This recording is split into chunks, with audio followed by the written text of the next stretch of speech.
Hold up. Yeah.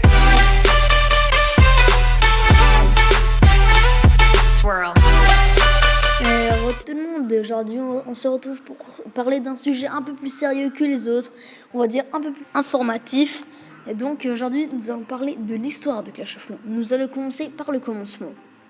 Clash of Clans est un jeu populaire, disponible sur iPod, iPhone, iPod, Android et Google Play, créé par Supercell. Il est devenu disponible gratuitement et internationalement sur l'iTunes Store depuis sa version initiale, version 1.7.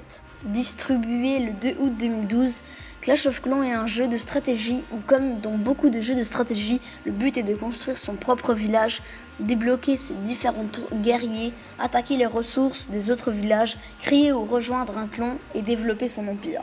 Maintenant, nous allons passer à l'étape suivante qui est les différents types de joueurs. En première place, nous avons les farmers de ressources. On a pour objectif de gagner un maximum de ressources et de les garder à tout prix. Pour cela, les farmers utilisent une seule technique. Ils descendent leur hôtel de ville, ils mettent à l'extérieur du village. Celui-ci n'est plus protégé, mais parfois il est piégé de bombes, Tesla camouflées et autres.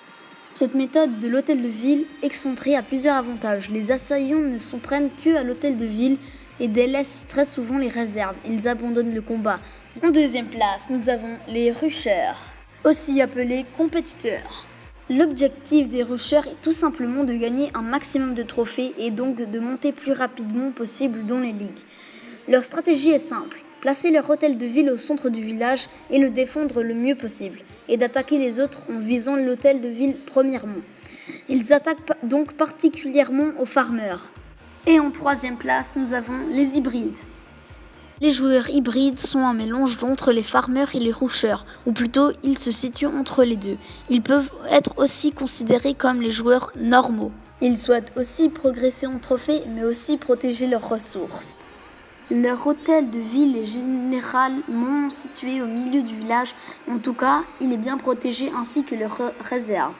Ils sont tous deux protégés par des remparts et des bâtiments de défense, canons, mortiers, etc. Je tenais à le préciser, ce type de joueur est le type de joueur le plus fréquent. Au bout de 6 heures de jeu, le message « Vous avez trop joué trop longtemps, vos villageoises ont besoin de repos » s'affiche « Faites hoc ». L'information « Vous allez être déconnecté dans quelques minutes » s'affiche en rouge devant votre village. D'après mon expérience, vous avez 2 minutes pour finir ce que vous étiez en train de faire. Par exemple, former 2 zappers en masse dans votre caserne. Si vos coins sont déjà pleins, une bonne idée pour planquer son élixir. La déconnexion dure entre 10 à 15 minutes, à préciser. Puis vous pourrez recommencer à jouer. Certains disent que l'on peut éviter cela en se déconnectant au bout de 5h50 de jeu et en attendant un peu.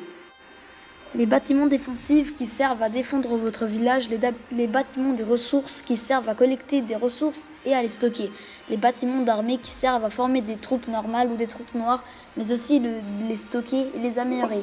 Il existe aussi l'usine de sorts et les hôtels des héros.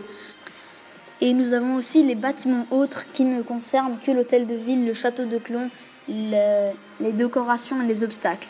Maintenant, parlons un peu de l'influence que Clash of Clans a sur vous. Nous pouvons dire que Clash of Clans est un jeu qui est programmé comme par exemple Twitter ou Facebook. C'est une sorte d'application dont on ne peut pas se passer. Donc je vais vous expliquer ça un peu plus clairement. On va dire que vous venez de commencer Clash of Clans, vous êtes un petit village, mais vous avez directement commencé à vous améliorer grâce aux games qui vous ont fourni au début du jeu. Donc vous allez vous dire « Oh, c'est trop bien !» Donc vous allez essayer de continuer et devenir de plus en plus puissant. Vous allez commencer à avoir un plus en plus beau Vivi.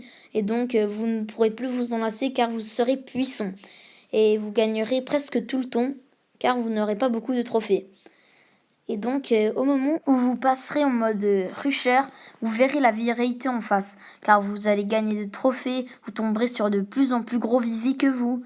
Car personne n'est plus fort que l'un de l'autre sur Clash of Clans. C'est à ce moment que les gens arrêtent et abandonnent Clash of Clans. Je vous rappelle que ces informations sont tirées d'internet et ne peuvent pas forcément être vraies. Donc sur cette dernière information, je vous laisse. Ciao tout le monde!